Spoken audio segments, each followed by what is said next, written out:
Hello everyone, welcome to Brahmi academy. हम MPPSC mains पे focus कर रहे हैं 2022 पे। उसके लिए हमने इतिहास के बहुत सारे अपने प्रीवियस जो पेपर्स के क्वेश्चंस हैं वो देखे हैं। उसके अलावा जो एक्स्ट्रा क्वेश्चंस भी हैं वो भी हम डिस्कस कर रहे हैं यहाँ पे हिंदी मीडियम में। इसके अलावा मैंने इंग्लिश मीडियम के लिए भी प्रीवियस ईयर के क्वेश्चंस का सॉल्यूशन प्रोवाइड करवा दिया है, आप जाके प्लेलिस्ट में देख सकते हैं। वो साइंस का क्वेश्चन पेपर है पूरा का पूरा, ठीक है। 2015 से लेके 19 तक हम पहुंच गए हैं। हिंदी में हम इतिहास वाला सेक्शन देख रहे हैं। इतिहास में भी आपने 2020 में देखा, 21 में देखा, 19 में भी कुछ ऐसे क्वेश्चंस थे इतिहास में 10 वर्ड्स में जो कि आपको कहीं मिलते नहीं है, मतलब बहुत कॉमन क्वेश्चन नहीं पूछे गए थे। उसकी वजह से क्या होता है, अगर आपके 15 में से 5 से 6 क्वेश्चन गलत होते हैं तो एक नेगेटिव इम्पैक्ट जाता है प्रोफेसर जो चेक कर रहा होता है उसके माइंड में। तो इसलिए हम फोकस क्या कर रहे हैं कि हमें ज़्यादा से ज़्यादा 10 शब्दों के क्वेश्चंस जो हैं वो डिस्कस करने हैं। आपको कम से कम उससे रिलेटेड 3 लाइनें या 3 फैक्ट ऐसे पता हो कि आप वहाँ पे 10 शब्दों में लिख पाएँ, ठीक है। अभी हमारे 2-3 लेक्चर्स कंप्लीट हो गए हैं इससे रिलेटेड, आप जाके प्लेलिस्ट में देख सकते हैं। उसमें कुछ मैंने, जैसे आपका नौपाषाण हो गया, पूरा पाषाण हो गया, इनसे रिलेटेड जो आपके मेन स्थल हैं वो हम डिस्कस कर चुके हैं। अभी हमारा क्या चल रहा है, अभी हड़प्पा वाला टाइम चल रहा है कि हड़प्पा के जितने भी मेन आपके हैं स्थल, हम बहुत लिमिटेड स्थल पढ़ते हैं, ठीक है। जैसे आपका मोहनजोदड़ो, हड़प्पा, कालीबंगा, रोपड़, ये सारी चीज़ें। लेकिन उसके अलावा कुछ ऐसे और अन्य स्थल हैं जो आपको पढ़ने चाहिए, जिनके बारे में आपको एटलीस्ट 3 लाइनें पता होनी चाहिए, जिससे आप 10 शब्दों में उसके बारे में अच्छे से लिख पाएँ। तो मेरा ये अभी जो है फोकस मेनली ये रहेगा कि आपको मैं ज़्यादा से ज़्यादा 10 शब्दों के जो क्वेश्चंस हैं उनके आंसर प्रोवाइड करूं, ठीक है। आज का टॉपिक है हमारा हड़प्पा का। इतिहास में जब आप पढ़ेंगे हड़प्पा, तो हड़प्पा कालीन स्थल आपको पता है 3 भागों में डिवाइडेड है। एक तो शुरू जब हुआ था हड़प्पा, ठीक है, प्राक हड़प्पा जिसे बोलते हैं, एक परिपक्व हड़प्पा, और एक है आपका परिवर्ती हड़प्पा, मतलब जब हड़प्पा पतन होने की कगार पे जाने लगता है तब का, ठीक है। तो उसमें भी मैंने अलग अलग लोकेशन के हिसाब से यहाँ पे आपके टॉपिक अलग अलग रखे हुए हैं, ठीक है। चलिए स्टार्ट करते हैं। ये जरूर याद रखिएगा कि जितने भी क्वेश्चन हैं मैंने सारे इंपॉर्टेंट क्वेश्चन लिए हैं। जैसे कि कुछ क्वेश्चन आपने मतलब देखे होंगे, कुछ नहीं देखे होंगे, कालीबंगा, रोपड़, ये सारे क्वेश्चन आपको 10 शब्दों में तैयार होने चाहिए। तो मैंने उससे रिलेटेड ही यहाँ पे सारे क्वेश्चन रखे हैं, ठीक है। तो ये आपके लिए बहुत इंपॉर्टेंट है, इसलिए ज़्यादा से ज़्यादा लोगों को शेयर करिए, सब्सक्राइब करिए, बताइए कि आपको यूट्यूब में फ्री में ये सारी चीज़ें अवेलेबल हो जाएंगी, तो कहीं पे आपको ज़्यादा भागदौड़ मारामारी नहीं करनी पड़ेगी, ठीक है। सबसे पहला क्वेश्चन है आपका मांडा। मांडा जो है आपको पता है कि ये क्या है, सबसे उत्तरी सीमा बनाता है हड़प्पा की, ठीक है। उत्तरी सीमा का निर्धारण करता है हड़प्पा की। आपको ज़्यादा अगर आप याद नहीं करते तो हड़प्पा में आप ये ज़रूर याद करते हैं कि सबसे उत्तरी सीमा कौन बनाता है, मतलब सबसे नॉर्थ में कौन है, कौन सी साइट है, ठीक है। तो यहाँ पे है आपकी मांडा। सबसे साउथ में कौन सी साइट है, तो ये है आपकी दैमाबाद। फिर उसके बाद सबसे आपके ईस्ट में, पूर्व में कौन सी साइट है, तो ये है आपकी आलमगीरपुर, ठीक है, उत्तर प्रदेश में। दैमाबाद महाराष्ट्र में। और आपके सबसे पश्चिम वाली कौन सी साइट है, तो ये हम पिछले लेक्चर में पढ़ चुके हैं, सुतका गेंडोर, ठीक है, ये आपको पाकिस्तान में मिलेगी। तो ये हम साइट्स जरूर पढ़ते हैं जब भी हम स्टार्ट करते हैं हड़प्पा वाली चीजें, ठीक है। तो उसमें से हो गया आपका मांडा। मांडा में आपको बताना, आप सबसे पहले तो ये बताएंगे इसकी स्थिति, ठीक है। तो आपने बता दिया स्थिति क्या है, कश्मीर। आप चाहें तो ब्रैकेट में लिख सकते हैं ये किस नदी के किनारे है, अगर आपको पता है तो अच्छी बात है, ठीक है। नहीं तो इतना थोड़ा याद कर लीजिएगा, ये चिनाब नदी के किनारे स्थित है। आपको पता है कि हड़प्पा में आपको जो मेन जगह हैं वो किस नदी के किनारे स्थित हैं, ये आपको याद होना चाहिए, ठीक है। तो मांडा भी आपका इंपॉर्टेंट है क्योंकि उत्तरी सीमा बनाता है, तो आप जरूर याद रखिएगा कि चिनाब नदी के किनारे है। तो आपने स्थिति बता दी कश्मीर, वहां कहाँ पे है, चिनाब नदी के किनारे, ठीक है। फिर दूसरा आपने बता दिया हड़प्पा की उत्तरी सीमा का निर्धारण करता है। आप चाहें तो डायग्राम बना के बता सकते हैं उत्तर दक्षिण में कौन स्थित है। थर्ड आप विशेषता बताते हैं, तो उसमें आपने बताया परिपक्व हड़प्पा, मतलब जब मैच्योर एज में पहुंच गया था हड़प्पा, और परवर्ती हड़प्पा संस्कृति के साक्ष्य मिले। मतलब मांडा में आपको परिपक्व हड़प्पा के भी मिले हैं और परवर्ती हड़प्पा के भी साक्ष्य मिले हैं। तो ये आपने बता दिया मांडा के लिए, ठीक है। आपके 10 वर्ड्स के जितना 3 लाइनें हैं उनके लिए ये हो गया आपका आंसर, ठीक है। चलिए नेक्स्ट देखते हैं। रोपड़। सेकंड हो गया आपका रोपड़। रोपड़ भी थोड़ा मतलब अपने इंडिया का है और फेमस है, ठीक है। सबसे पहले आप बताएंगे स्थिति कहाँ पे है, पंजाब, पंजाब वो भी भारत वाला पंजाब, ठीक है, और सतलज नदी के किनारे। तो आपने पहले स्थिति बता दी।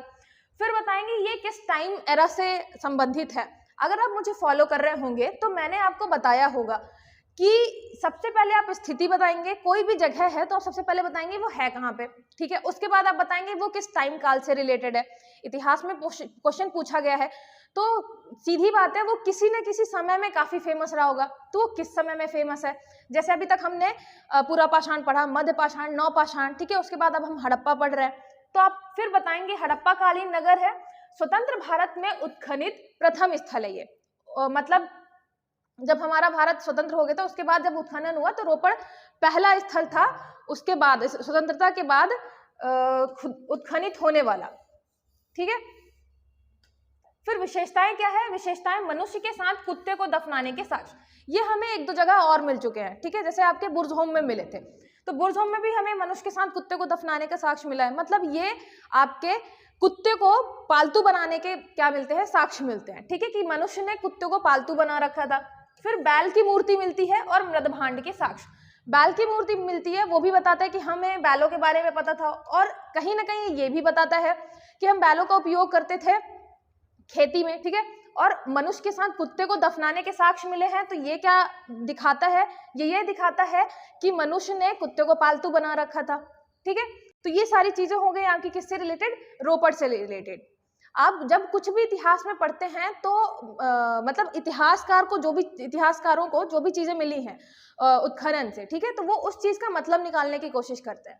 तो जैसे यहाँ पे जो मतलब है उससे क्या शो हो रहा है, फिर ठीक है, बैल क्या दिखा रहा है, मृदभांड क्या दिखा रहा है। मृदभांड में भी आपको पता है, मैंने इसके पहले बताया है कि पहले जो आपके आदिमानव टाइप के लोग होंगे, मतलब बहुत पुराने लोग, वो मिट्टी के छोटे छोटे आपके मटके बनाना स्टार्ट करेंगे। फिर धीरे धीरे क्या होगा, उसमें थोड़ा सा फिनिशिंग आएगी, उसके बाद क्या होगा, फिर बहुत अच्छे बनने लग जाएंगे, कलरफुल बनने लग जाएंगे, फिर उसमें डिजाइन बनने लग जाएगी। तो वो कहीं ना कहीं टेक्नोलॉजिकल एडवांसमेंट दिखाता है एक मानव का, ठीक है। तो ये सारी चीजें जब आप विशेषता में लिखते हैं तो वो ये दिखाता है कि जो उस टाइम के लोग थे वो कितना आगे बढ़ गए थे, ठीक है, टेक्नोलॉजिकल एडवांसमेंट कितना हो गया था उनका। चलिए नेक्स्ट देखते हैं। संघोल, ये नाम आपने शायद ही सुना हो, कहीं कहीं पे मिलता है, ठीक है। ये भी आपका पंजाब से रिलेटेड ही जगह है और हड़प्पा कालीन नगर है। मतलब संघोल आपका पंजाब भारत वाले एरिया में है, ठीक है। पंजाब पाकिस्तान में भी है, तो ये भारत वाले पंजाब वाले एरिया में है, ठीक है। और ये हड़प्पा कालीन नगर है, आपने बता दिया। विशेषता क्या है, यहाँ पे वृत्ताकार अग्निकुंड मिला है, ठीक है, वृत्ताकार अग्निकुंड और चित्रित धूसर मृदभांड। ये जो आपका मृदभांड है, चित्रित धूसर मृदभांड, ये आपका पहले नॉर्मल मृदभांड आया होगा, ठीक है, फिर चाक से बना हुआ आएगा, फिर उसमें क्या होगा, जब थोड़ा एडवांसमेंट आएगी तो क्या होगा, उसमें चित्र बने होंगे, तो हमें फिर चित्रित धूसर मृदभांड मिलेगा। मतलब संघोल में हमें पता चलता है कि वो एक हड़प्पाकालीन नगर था, उसके अलावा हमें एक अग्निकुंड भी मिला है, और क्या मिला है, एक चित्रित धूसर मृदभांड के साक्ष्य भी मिले हैं, ठीक है।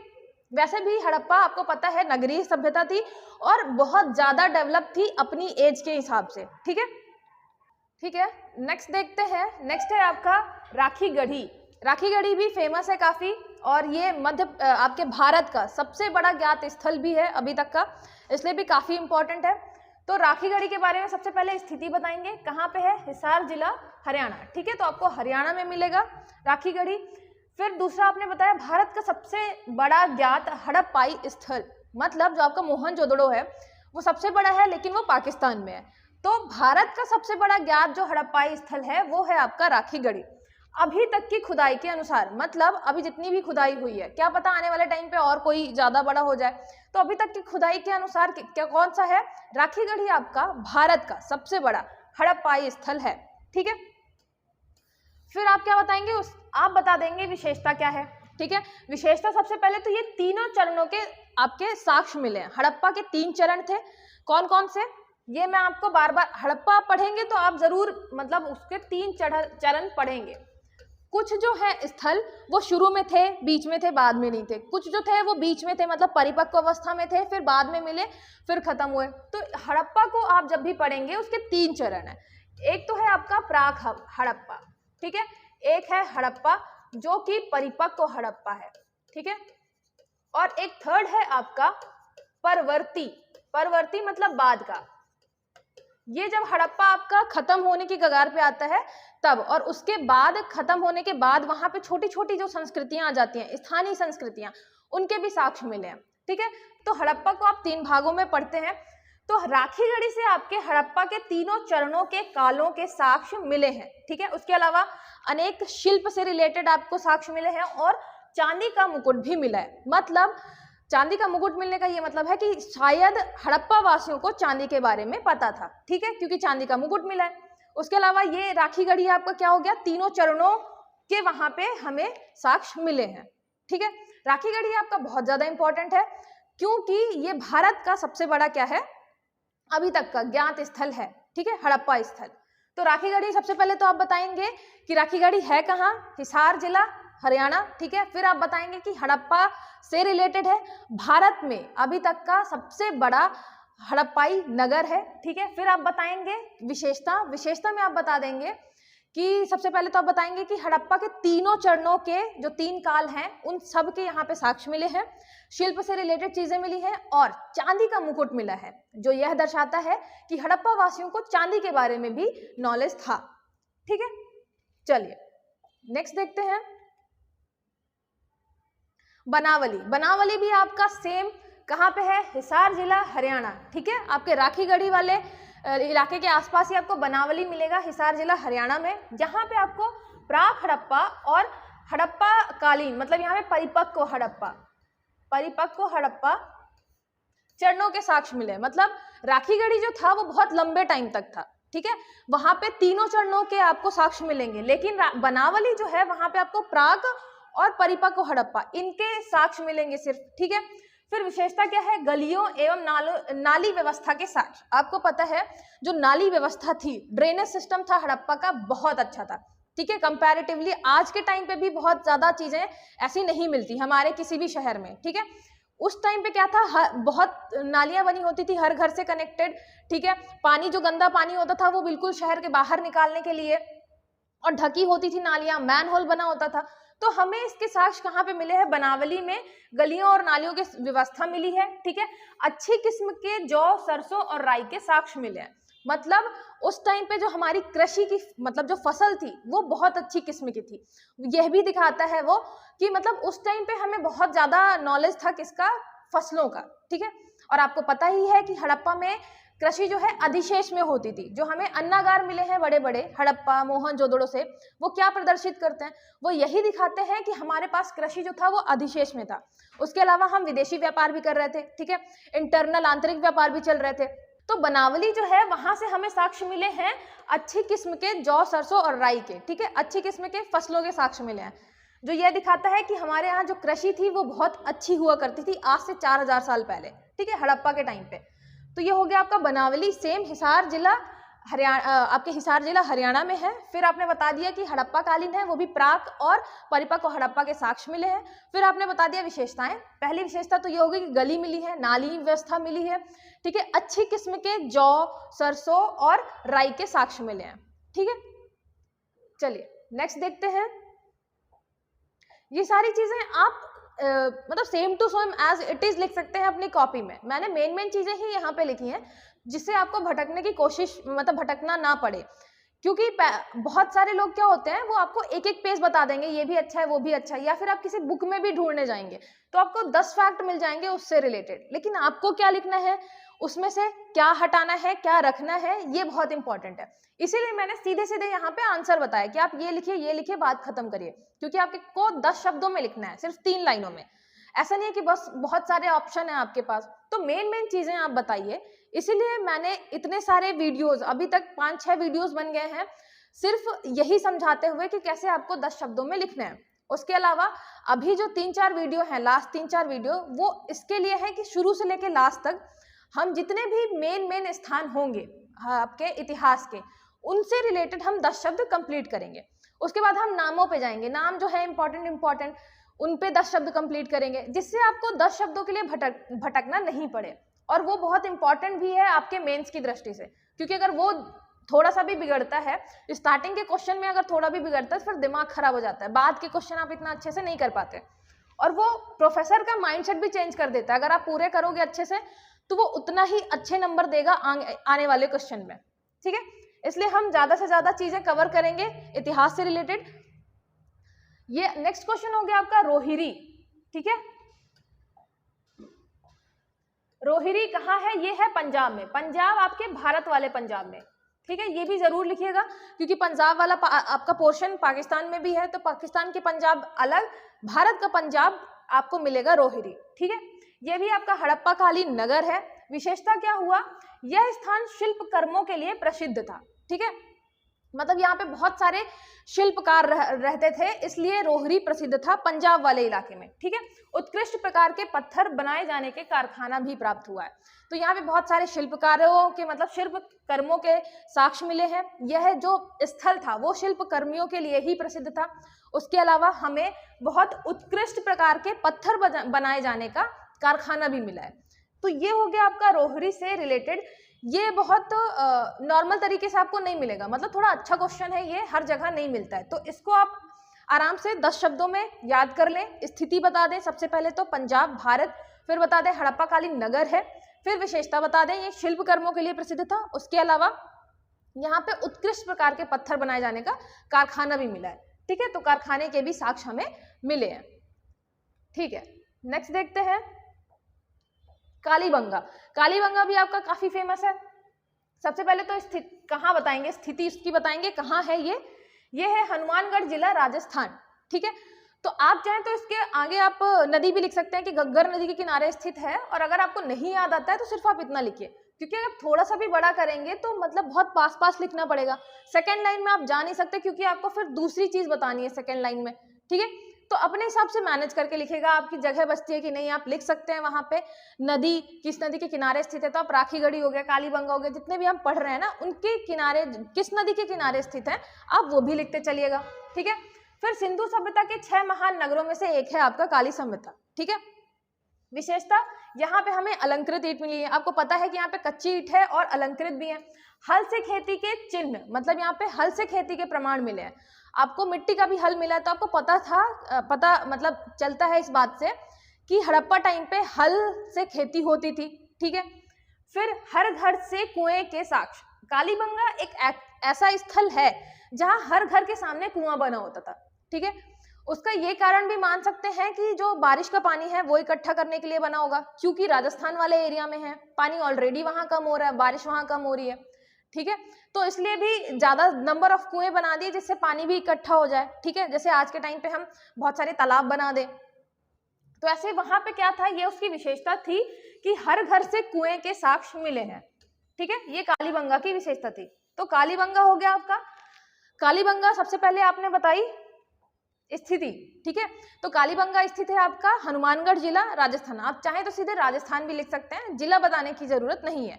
फिर आपने बता दिया हड़प्पा सभ्यता के 6 महान नगरों में से ये एक था कालीबंगा, ठीक है। घग्गर नदी के किनारे स्थित था, अगर आपको बताना है तो आप बता सकते हैं। फिर आप विशेषताएं बताएंगे। विशेषता में सबसे पहले तो आपने बताया कि यहाँ पे अलंकृत ईंटें मिली हैं, ठीक है, कच्ची ईंटों का प्रयोग हुआ है। उसके अलावा यहाँ पे हल से खेती के प्रमाण मिले हैं, ठीक है। उसके अलावा क्या मिला है, उसके अलावा मिला है हर घर के सामने कुएं के साक्ष्य मिले हैं, ठीक है। तो हर घर के सामने कुआं मिला है, ये इसकी मेन विशेषता हो गई आपके कालीबंगा की, ठीक है। चलिए नेक्स्ट देखते हैं आलमगीरपुर। आलमगीरपुर भी आपने सुना होगा, क्योंकि मैंने आपको शुरुआत में ही बताया ये सबसे पूर्वी आपका क्या है, हड़प्पा कालीन स्थल है, ठीक है। आपने पहले स्थिति बता दी, मेरठ जिला उत्तर प्रदेश, ठीक है। आप चाहे तो नदी भी बता सकते हैं, किस नदी के किनारे है, मेरठ जिला उत्तर प्रदेश आपने बता दिया। फिर हड़प्पा सभ्यता की पूर्वी सीमा का निर्धारण करता है, ठीक है। तो आलमगीरपुर जो है वो पूर्वी सीमा का निर्धारण करता है कहाँ पे, उत्तर प्रदेश में। विशेषता जैसे कि मृदभांड मनके के साक्ष्य मिले हैं। आलमगीरपुर में आपको मृदभांड और मनकों के साक्ष्य मिले हैं, किंतु मुहर नहीं मिली, ठीक है। आपको पता है मोहरे जो थी बहुत बड़ी विशेषता थी हड़प्पा सभ्यता की, ठीक है। बिल्कुल बहुत ही अच्छे, बहुत सारे उसमें जानवर बने होते थे और उसमें कुछ कुछ चिन्ह भी बने होते थे, ठीक है। तो मोहरे जो है वो हमें आलमगीरपुर से नहीं मिली है, हमें मनके और मृदभांड के साक्ष्य मिले हैं बस, ठीक है। तो ये हो गया आपका आलमगीरपुर 10 वर्ड्स में 3 लाइनों में आप मेन बताइए कि आलमगीरपुर है कहाँ। सबसे पहले मेरठ उत्तर प्रदेश, फिर हड़प्पा सभ्यता की क्या करता है, पूर्वी सीमा का निर्धारण करता है, ठीक है। फिर आपने विशेषताएं बता दी, वहां से मृदभांड मिले हैं, मनके मिले हैं, लेकिन वहां से मोहरे नहीं मिली है, ठीक है, जो कि हड़प्पा सभ्यता की बहुत बड़ी विशेषता है। चलिए नेक्स्ट देखते हैं, यह है आपका गणेश्वर, ठीक है। ये नाम भी इतना ज्यादा कॉमन नहीं है, आपने सुना नहीं होगा गणेश्वर। ये कहाँ मिलेगा आपको, ये मिलेगा राजस्थान में, ठीक है। हड़प्पाई नगर है और फिर ताम्रपाषाणिक चरण का प्रसिद्ध स्थल, मतलब हड़प्पा नगर भी है ये, लेकिन जैसे हड़प्पा का पतन हो जाता है तो ताम्रपाषाण काल में भी ये क्या था, प्रसिद्ध स्थल था, ठीक है। फिर विशेषता हो गई इसकी, इस स्थल से हड़प्पा वासी तांबे का आयात करते थे, मतलब ये जो आपका गणेश्वर है राजस्थान में था, यहाँ से हड़प्पा वासी जो थे वो तांबे का आयात करते थे, ठीक है। तांबे के लिए ये फेमस था, तांबे की चूड़ी मिली है, ठीक है, तांबे के तीर के साक्ष्य मिले हैं, तो यहाँ पे तांबे का सामान मिला है। तो आपने बता दिया सबसे पहले तो कि ये स्थिति कहाँ पे है, राजस्थान में है, ठीक है। फिर हड़प्पाई नगर भी था, उसके बाद जब ताम्रपाषाण काल आया तो उस टाइम पे भी ये काफी प्रसिद्ध स्थल था, ठीक है। फिर हमने बताया कि हड़प्पा वासी जो थे यहाँ से तांबे का आयात करते थे, ठीक है। आपको पता है कि हम तांबा जो है वो राजस्थान से ही, हड़प्पा वासी जो है वो राजस्थान से ही तांबा लेते थे, ठीक है। और फिर तांबे की चूड़ी और तीर के साक्ष्य भी हमें मिले हैं गणेश्वर से, ठीक है। तो ये हो गया आपका पूरा का पूरा, मतलब अभी जो इसमें मेन मैंने जो भी आपके हड़प्पा काल से रिलेटेड थे स्थल वो मैंने यहाँ पे रखे हैं, ठीक है। मैक्सिमम स्थल मैंने आपके कवर करवा दिए हैं। इसके पहले वाला लेक्चर भी जो है वो भी रिलेटेड है आपके हड़प्पा से रिलेटेड जितने भी स्थल हैं उनसे। आज वाला जो हमारा लेक्चर था ये भी हमने हड़प्पा के प्रमुख स्थलों से रिलेटेड ही रखा था, ठीक है। पाकिस्तान में जो भी हैं, उसके अलावा आपके भारत में भी जो भी हैं, तो उनसे रिलेटेड ये था। आई होप आपको सारी चीजें समझ में आई हो। अगर कोई भी डाउट होता है तो आप कमेंट करके पूछ सकते हैं, ठीक है। उसके अलावा ब्राह्मी एकेडमी का टेलीग्राम ग्रुप भी है, वो भी आप ज्वाइन कर सकते हैं। इसके अलावा हमारी टीम ने एक ये मतलब आपकी हेल्प के लिए अभी एक नई योजना बनाई है कि आप क्या करें, डिस्क्रिप्शन में जाएं, वहां आपको एक नंबर मिलेगा, उस नंबर पे आप जो है व्हाट्सएप नंबर पे अपनी कॉपी, आंसर राइटिंग वाली कॉपी हमें सेंड कर सकते हैं। हम आपको व्हाट्सएप पे ही बता देंगे कि इसमें क्या क्या कमी है और आप कहाँ पे अपना इम्प्रूवमेंट कर सकते हैं। ये सभी लोगों के लिए बहुत इंपॉर्टेंट है और स्पेशली उन लोगों के लिए जो कि आपकी जो मेंस आंसर राइटिंग है वो अफोर्ड नहीं कर पाते या फिर जाना नहीं चाहते, ठीक है, बहुत दूर है या फिर उनको लगता है कि कोई फायदा नहीं है ज्वाइन करने का। तो आप ऐसा भी कर सकते हैं कि व्हाट्सएप पे, उस व्हाट्सएप नंबर पे अपनी कॉपी सेंड करिए, आंसर लिख के, जो भी जैसा भी होगा हमारी टीम चेक करेगी और बताएगी कि आपकी कहाँ पे कमी है, आप कैसे उसको सुधार सकते हैं, ठीक है। किसी भी सब्जेक्ट से रिलेटेड आप कर सकते हैं। तो अपना आप प्रयास जारी रखिए, हम अपनी तरफ से वीडियोस लाते रहेंगे, आपकी मदद करते रहेंगे, ठीक है। ज़्यादा से ज़्यादा लोगों तक वीडियोस को पहुंचाइए, मेरे प्रयास को और सफल बनाइए। मिलते हैं फिर नेक्स्ट लेक्चर में, तब तक के लिए ऑल द बेस्ट।